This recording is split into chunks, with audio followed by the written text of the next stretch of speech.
Razão e Sensibilidade. Autora Jane Austen. Capítulo 20.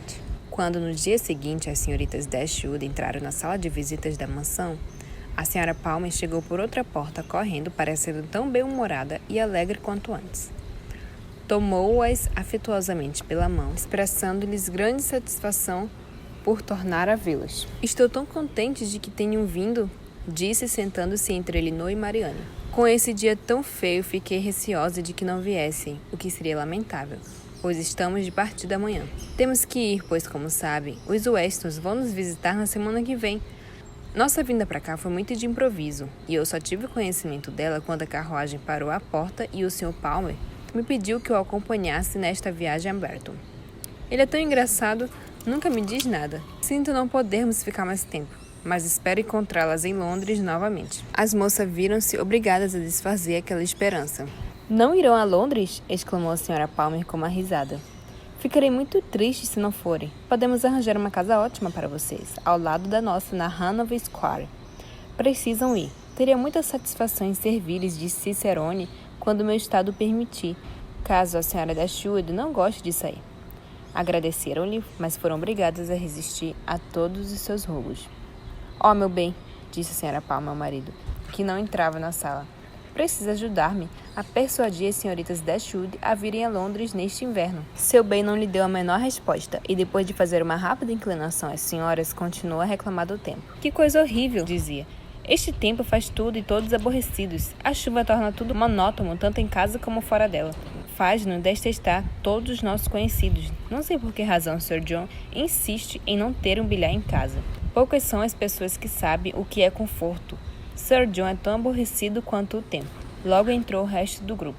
"Receio, senhorita Marianne", disse Sir John, "que não tenha conseguido fazer o seu habitual passeio a Allenham." Marianne mostrou-se muito séria e nada disse. "Ora, não fique tão acanhada em nossa presença", disse a Sra. Palmer, "pois já sabemos de tudo. Admiro seu bom gosto, pois acho-o extremamente elegante. Nossa casa de campo não fica muito afastada da dele, creio. Coisa de uns 15 quilômetros, diria." "Ponha 30 quilômetros nisso", disse o marido. "Ah, bem, não há muita diferença. Nunca estive na casa, mas todos dizem que é um lugar encantador." "É o lugar mais pavoroso que conheço", disse o Sr. Palmer. Marianne permaneceu totalmente em silêncio, embora sua fisionomia traísse seu interesse pelo que se dizia. "Tão feio assim?" continuou a Sra. Palmer. "Então devo tê-lo confundido com outro lugar que acho bonito." Quando estavam na sala de jantar, a Sir John observou com pesar que eram apenas 8 ao todo.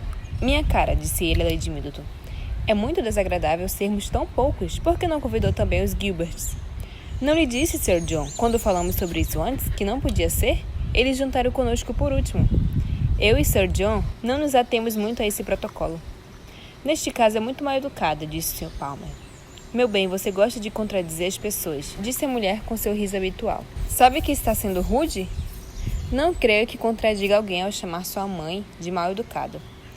"Ora, pode dizer de mim o que quiser", disse a velha senhora Bonachona.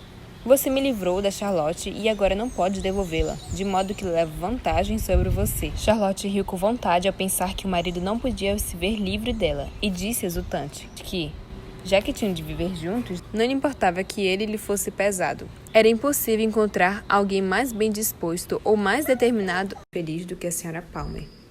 A insolência, o descontentamento, a estudada indiferença do marido não lhe causavam qualquer desconforto. E quando ele se zangava ou se mostrava grosseiro, ela parecia grandemente divertida. "O Sr. Palmer é tão engraçado", disse num sussurro a Elinor. "Está sempre de mau humor." Após uma breve observação, Elinor não estava inclinada a acreditar que ele fosse tão autêntica e abertamente mal educado e de tão maus bofes como queria aparentar. Sua natureza podia ter se azedado com a constatação, comum a muitos de seu sexo, de que, apesar de possuir inegáveis traços de beleza, sua mulher não passava de uma idiota. Mas Elinor sabia que essa espécie de erro estúpido era comum demais para atormentar permanentemente um homem sensível. Era mais o desejo de se mostrar, pensava ela, que produzia aquele tratamento altivo para com as outras pessoas e a censura a tudo quanto o rodeava. O desejo de parecer superior aos demais. Sua motivação era comum demais para causar qualquer surpresa, mas seus meios, mesmo que conseguisse firmar sua superioridade, em termos de má educação, não pareciam de molde a atrair mais ninguém, a não ser a mulher. "Oh, senhorita Dashwood", disse a senhora Palmer pouco depois. "Tenho um grande favor a pedir-lhe. Aliás, a ambas. Não querem vir passar uns dias em Cleveland pelo Natal? Venham, peço-lhes. E venham enquanto os Westons estiverem conosco. Não podem imaginar como me sentiria feliz. Seria maravilhoso." "Meu bem", disse apelando para o marido, "não está ansioso para que as senhoritas Dashwood venham visitar-nos em Cleveland?" "Claro que sim", replicou ele com ironia. "Não vim a Devonshire com outra intenção." "Estão vendo?", disse a mulher. "O Sr. Palmer as espera. Agora não podem recusar o convite." Ambas declinaram firmemente do convite. "Mas insistem que venham. Tenho certeza de que irão gostar muito. Os Westons estão conosco e há de ser delicioso. Não podem imaginar que lugar aprazível é Cleveland. E vai ser muito divertido, pois o Sr. Palmer estará viajando constantemente pelo interior em uma campanha política. E aparecem para jantar inúmeras pessoas que nem sequer conheço. Pobre coitado, é tão cansativo para ele. É obrigado a mostrar-se amável com todos." Ele normal pôde conter-se ao admitir a dificuldade de tal obrigação. "Como vai ser maravilhoso", disse Charlotte, "quando ele estiver no parlamento. Como vou me divertir. Será tão engraçado ver os envelopes endereçados à Sua Excelência. Mas sabem que ele disse que não franqueará as minhas cartas? Já declarou que não o fará. Não foi mesmo, Sr. Palmer?" O Sr. Palmer não lhe deu atenção. "E olhem que ele não suporta escrever", continuou ela. "Diz que é muito embaraçoso." "Não", disse ele, Nunca disse nada tão irracional. Não me atribua as tolices que lhe apraz dizer. Vejam só como é engraçado, sempre o mesmo. Às vezes fica sem falar comigo quase um dia inteiro. E quando fala, sai-se logo com essas coisas divertidas, seja lá sobre o que for." Elinor ficou surpresa, quando, assim que voltaram à sala de estar, a senhora Palmer lhe perguntou se não achava o marido encantador. "Claro", disse Elinor, "pareceu-me muito agradável." "Ótimo, estou satisfeita que o tenha achado. Logo vi que você pensava assim. Ele é mesmo agradável. E olhe que o Sr. Palmer também achou você e suas irmãs extremamente simpáticas. Posso dizer-lhe. Por isso não pode imaginar como ele há de ficar desapontado se não for a Cleveland. Não consigo saber por que se recusam a ir." Elinor foi obrigada a declinar novamente do convite, e mudando de assunto, pôs o ponto final em suas insistências, achando que seria provável, já que moravam no mesmo condado, que a senhora Palmer estivesse apta a lhe dar informações mais pormenorizadas sobre a pessoa de Willoughby do que os Middleton, que o conheciam apenas superficialmente, e ansiosa que estava para obter de qualquer um deles a confirmação dos méritos do rapaz, removendo desta os receios de Marianne. Elinor decidiu perguntar-lhe se viam com frequência o Sr. Willoughby em Cleveland, e se mantinham boas relações com ele. "Conheço, minha cara, conheço extremamente bem", replicou a senhora Palmer. "Não que já tenha falado alguma vez com ele, mas tenho-o visto muitas vezes na cidade. Nunca coincidiu que viéssemos a Barton quando ele estava em Allenham. Mamãe já o tinha visto aqui uma vez, mas eu estava com meu tio em Weymouth. Contudo, sou levado a dizer que o teríamos visto muitas vezes em Somersetshire, se não fosse a infelicidade de nunca ter coincidido de estarmos na mesma época do campo. Acho que ele vem muito pouco a Combe, mas mesmo que lá fosse com mais frequência, não creio que o Sr. Palmer o visitasse, pois ele pertence à oposição, como sabe, e além de tudo o lugar é muito fora de mão. Sei muito bem porque pergunta a seu respeito. Sua irmã vai se casar com ele, não é mesmo? Estou satisfeita com isso, pois assim vou tê-la como vizinha." "Palavra, Sra. Palmer", replicou Elinor, "que a senhora sabe mais do que eu sobre isso, se tem motivos para esperar tal casamento." "Não finge ignorá-lo, pois todos andam a falar neste assunto. Asseguro-lhe que ouvi falar dele mesmo em Londres." "Como, Sra. Palmer?" "Juro-lhe que sim. Ainda na segunda-feira de manhã, encontrei o Coronel Brandon na Bond Street, pouco antes de partirmos, e foi ele quem me contou diretamente." "A senhora surpreende-me, de fato. O Coronel Brandon falou-lhe de casamento?" "A senhora deve estar enganada. Dar tais informações a uma pessoa que podia não estar interessada no assunto, mesmo que fosse verdade, é algo que não esperava do Coronel Brandon." "Pois garanto-lhe que foi assim, e vou contar-lhe como tudo aconteceu. Quando o encontramos, ele nos acompanhou por um trecho.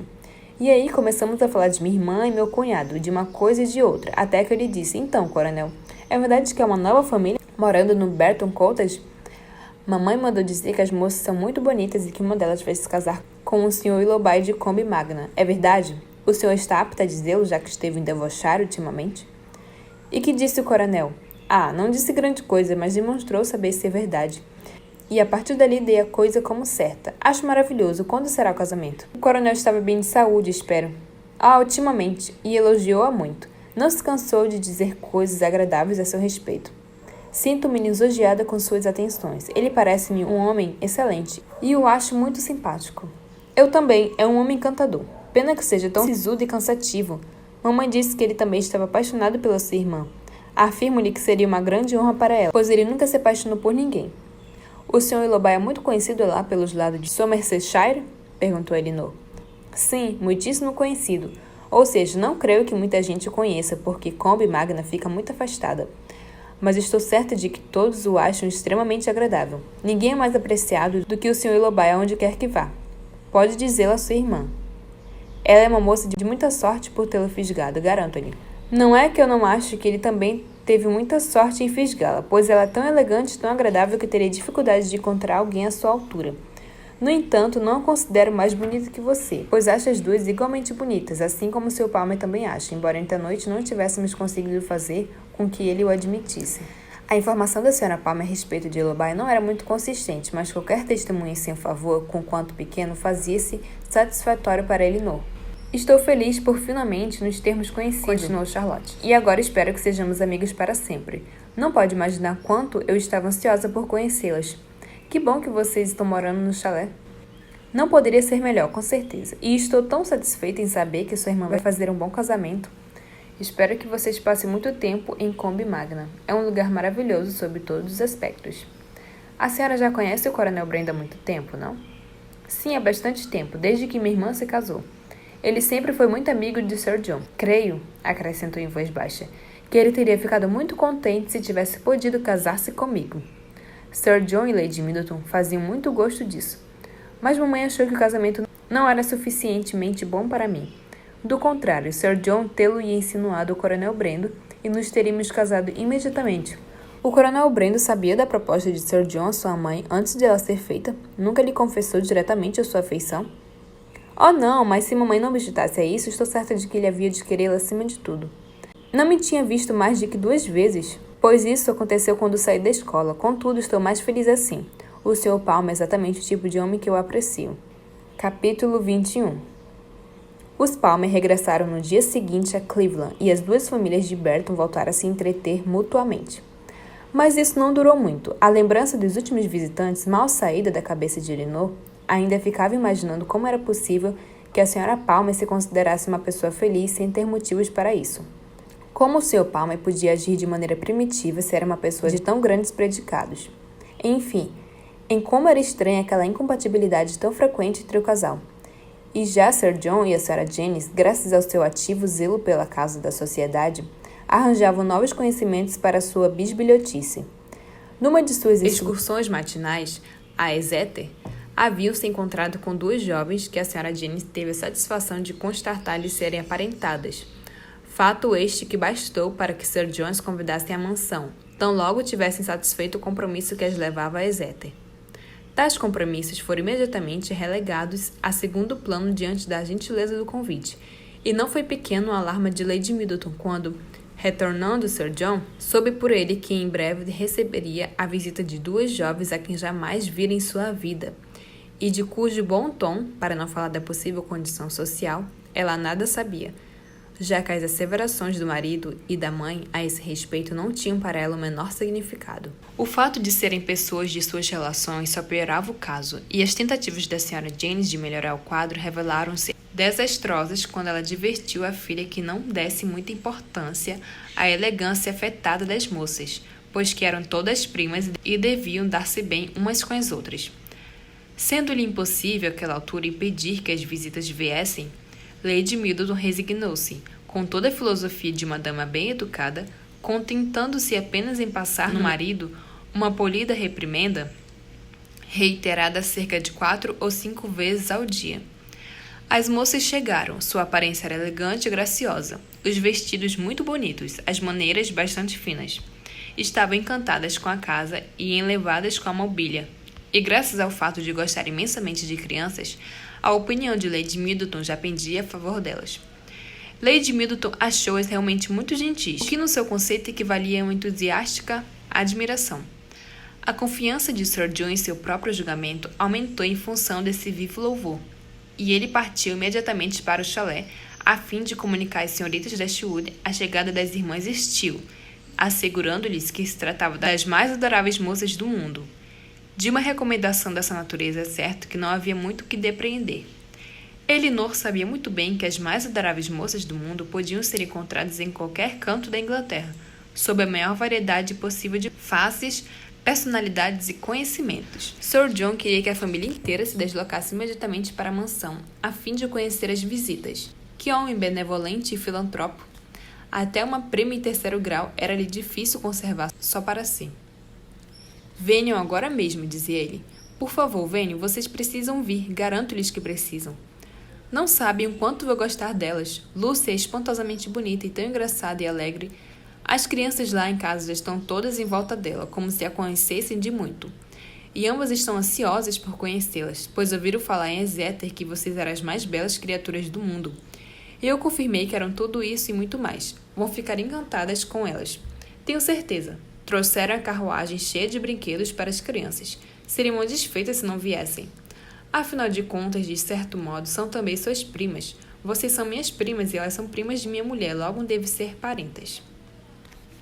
Mas Sir John não conseguiu demovê-las. O máximo que obteve foi a promessa de que iriam visitá-los dentro de 1 dia ou 2, e partiu impressionado com a indiferença delas, voltando a casa para ali alardear de novo os atrativos das senhoritas Dashwood, como já tinha com estas enaltecido as Steele. Quando se realizou finalmente a prometida visita à mansão e foram apresentadas as jovens senhoras, as Dashwood acharam que a mais velha, então com seus 30 anos, tinha uma cara bastante comum, sem nada de espiritual ou admirável. Mas na outra, que não tinha mais de 22 ou 23 anos, reconheceram consideráveis traços de beleza. Suas feições eram delicadas, tinha um olhar vivo e inteligente, um ar distinto, que, embora não lhe desse realmente elegância ou graça, emprestava-lhe uma certa finura. Eram ambas muito delicadas e Elinor logo lhes concedeu o crédito da sensatez ao perceber a forma judiciosa e constante com que agradável a Lady Middleton. Com as crianças, então, mostravam-se continuamente maravilhadas, lisonjeando-lhes a beleza, cativando-lhes a atenção e divertindo-se com todos os seus caprichos. E se algum momento lhes sobrava, após atender aquelas solicitações pertinentes com polidez, elas o dedicavam a admirar tudo que a dona da casa fazia. Se estivesse fazendo alguma coisa, ou a copiar o molde de algum vestido que Lady Middleton usara na véspera, e que as tinha levado a transportes de encantamento sem fim. Felizmente, para os que fazem a sua corte por meio de tais lisonjas, as mães extremosas, conquanto sejam os mais ávidos dos seres humanos na busca de elogios para os filhos, são igualmente os mais crédulos. Suas exigências são exorbitantes, mas conseguem engolir qualquer coisa. Assim, a afeição e a paciência da senhorita Steele para com seus rebentos eram encaradas por Lady Middleton sem a menor suspeita de interesse. Com maternal complacência, ela observava todas as impertinências e maldades a que suas primas eram submetidas. As crianças desfaziam-lhes os laços, puxavam-lhes os cabelos, vasculhavam-lhes as bolsas, roubando-lhes canivetes e tesouras, e ainda assim a senhora imaginava tratar-se de um divertimento recíproco. Surpreendia apenas que Marianne e Elinor pudessem ficar sentadas tão comportadamente, sem reclamarem sua parte naquelas brincadeiras. John está tão alegrinho hoje, disse ela, ao vê-la arrancar a bolsa da senhorita Steele e atirá-la pela janela. Adora fazer peraltices. Logo depois, quando o segundo menino beliscou violentamente o dedo da mesma senhorita, a mãe observou orgulhosa. Como William brincalhão. E aqui está minha querida Ana Maria, acrescentou ela, acariciando ternamente a filhinha de 3 anos, que não fizera nenhuma estripulia nos últimos 2 minutos. Ela está sempre tão quietinha e comportada. Nunca vi uma coisinha tão mimosa. Mas, infelizmente, na concessão desses carinhos, uma travessa do penteado de Lady Middleton arranhou de leve o pescoço da criança, fazendo com que aquele modelo de delicadeza produzisse berros tão violentos que dificilmente poderiam ser suplantados por uma criatura confessadamente estrepitosa. A consternação da mãe foi excessiva. mas não pôde ultrapassar o alarme das senhoritas Steele e, em tão crítica emergência, as três fizeram tudo quanto o carinho podia sugerir passivo de minorar os sofrimentos da pobre criaturinha. Ana Maria estava sentada ao colo da mãe, que a cobria de beijos. O arranhão era banhado com água de lavanda, por uma das senhoritas Steele, que se pusera de joelhos para melhor atender a vítima, enquanto a outra irmã lhe entupia a boca com torrões de açúcar. Diante de tais recompensas por suas lágrimas, a criança era sabida demais para parar de chorar. Gritava e soluçava escandalosamente, distribuía pontapés aos dois irmãos que tentavam tocar-lhe, e quando todos os esforços reunidos se mostraram infrutíferos para fazê-la calar-se, Lady Middleton se lembrou de que, numa cena de semelhante aflição ocorrida na semana anterior, a geleia de abricote tinha sido altamente eficaz para um galo na testa, e propôs insistentemente que se usasse o mesmo remédio para o infortunado arranhão, o que ocasionou uma leve pausa na barriga da criança, dando-lhes razão de esperar que o tratamento não seria rejeitado. A menina foi levada na sala nos braços da mãe, em busca do medicamento. Insistisse em acompanhá-las, apesar de instados severamente pela mãe a ficarem. As quatro jovens desfrutaram então de uma calma que a sala não conhecera naquelas últimas horas. Pobrezinha, disse a senhorita Steele assim que se foram. Podia ter sido um acidente deveras lamentável. Sim, se tivesse ocorrido, exclamou Marianne. Em circunstâncias totalmente diversas. Não há nada melhor para alarmar as crianças do que enxergarmos perigo onde realmente não há. Que mulher admirável é Lady Middleton, não acham? Perguntou Lucy Steele. Marianne ficou calada. Era-lhe impossível dizer o que não sentia, por mais trivial que fosse a ocasião. Por isso recaía sempre sobre Elinor todo o trabalho de dizer mentiras, quando a polidez o requeria. Daí o esforço que teve de fazer ao ser instada a falar bem de Lady Middleton, expressando-se com mais calor do que sentia, embora ficasse ainda muito aquém do entusiasmo de Lucy. E Sir John também, exclamou a irmã mais velha. Que criatura encantadora! Também aqui, as palavras de elogio de Elinor, sendo apenas simples e justas, brotaram sem qualquer arroubo. Observou meramente que ele era uma pessoa sempre bem disposta e cordial. E que filhos maravilhosos eles têm!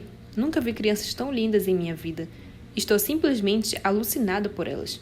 E olha que não costumo ligar muito para crianças.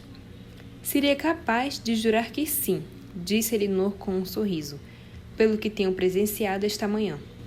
Tenho a impressão, disse Lucy, de que acho os pequenos muito mimados. É possível que sejam um pouco mais do que devem.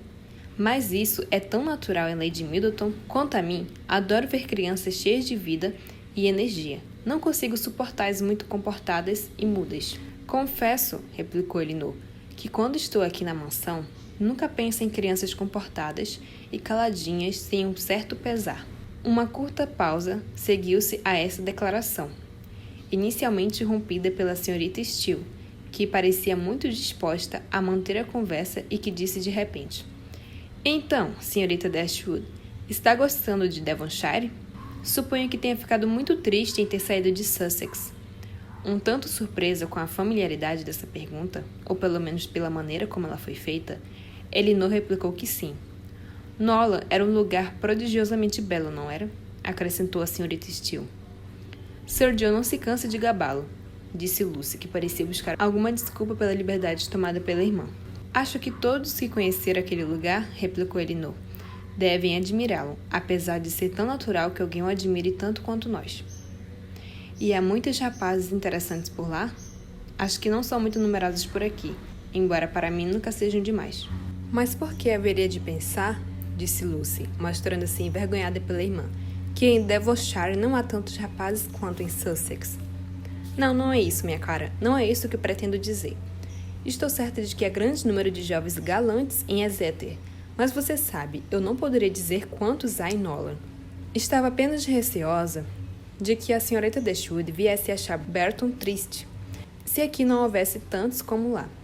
Mas talvez elas nem se importem com isso e passem perfeitamente bem com eles ou sem eles.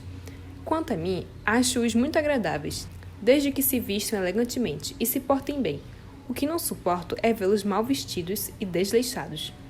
Há em Exeter um Sr. Rose, prodigiosamente elegante, um verdadeiro dandy, que trabalha com o Sr. Simpson, como sabe. Mas se alguém tiver o azar de encontrá-lo de manhã...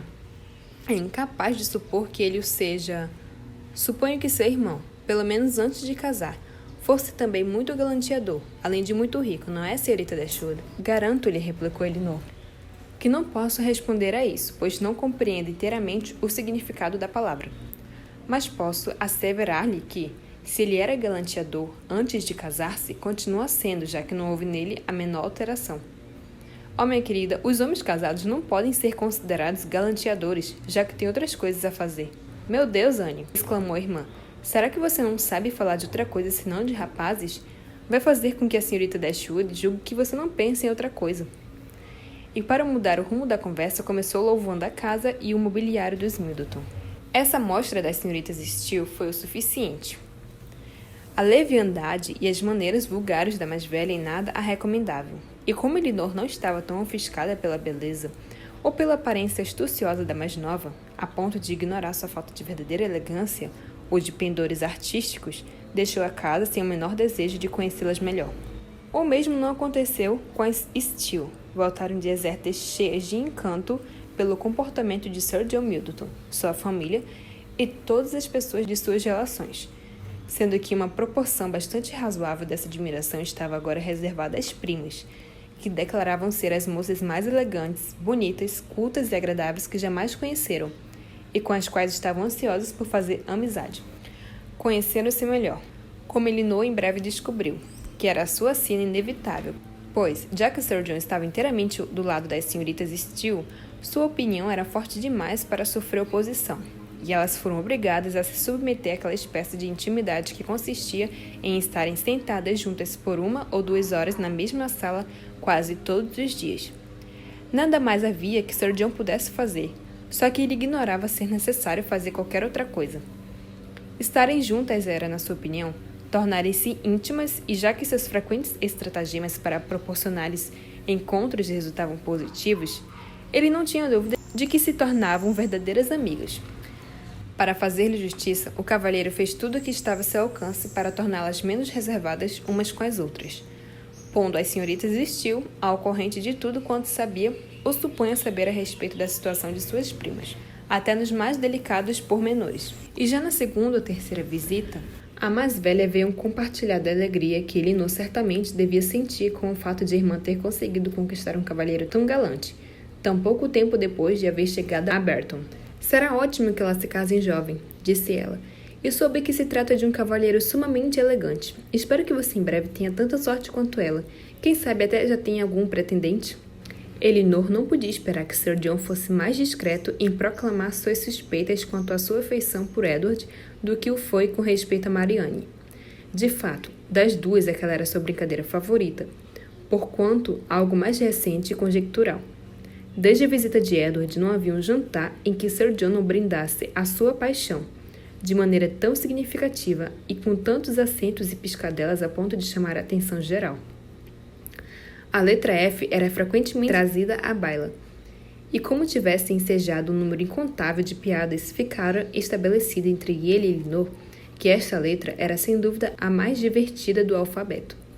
As senhoritas Steele, como ele não imaginara, gozavam agora de todos os privilégios dessas pilheiras, que despertavam na mais velha grande curiosidade por saber o nome do cavalheiro a quem aludiam.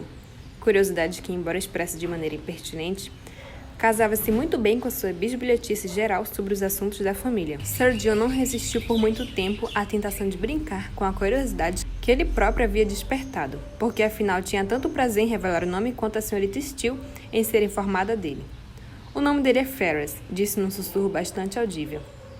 Mas, por favor, seja discreto, pois se trata de um grande segredo. Ferrers, repetiu a senhorita Steele.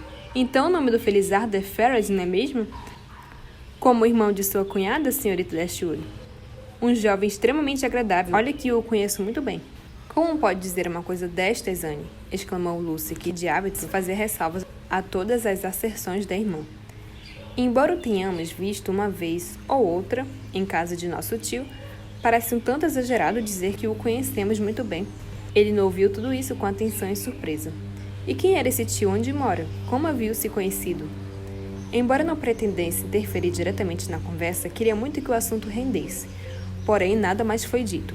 E pela primeira vez em sua vida, Elinor achou a senhora Jennings deficiente tanto em curiosidade diante da tão pequena informação, como na disposição para transmiti-la. A maneira como a senhorita Steele havia falado de Edward aumentou sua curiosidade, pois soou-lhe como algo mal intencionado e sugeriu-lhe a suspeita de que a moça sabia ou pretendia saber qualquer coisa que o desabonasse. Mas sua curiosidade ficou insatisfeita, pois a senhorita Steele não mencionou mais o nome do Sr. Ferris, nem mesmo quando o Sr. John fazia alusões a ele ou abertamente o mencionava. Se você gostou desse vídeo, deixe seu like e se inscreva no canal. Clique no sininho para ativar as notificações e não perder mais nenhum capítulo. Até a próxima!